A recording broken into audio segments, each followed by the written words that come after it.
So in this video, you'll learn how to remove the widgets from the lock screen of your Samsung Galaxy Tab S10 or S10 Ultra. So the first step when it comes to removing widgets is to access the lock screen editor.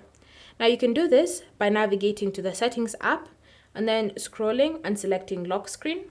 And then from here, you'll tap on Edit Lock Screen. When you select that, this will bring you to the lock screen editor.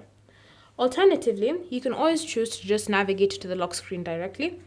And then from here, you're going to go ahead and long press on it, and then you'll be prompted to unlock to edit the lock screen, whether it's entering the PIN, password, or pattern, or using your fingerprint, or even Face ID. Once you've unlocked, you'll then be brought to the lock screen editor. The next step when it comes to removing the widget is to just select it. So tap on the widget that you wish to remove, and then you should see this minus icon at the top of the widget. So go ahead and tap on it once, and then it will be removed from its location. Once it's been removed, you're then going to select Done.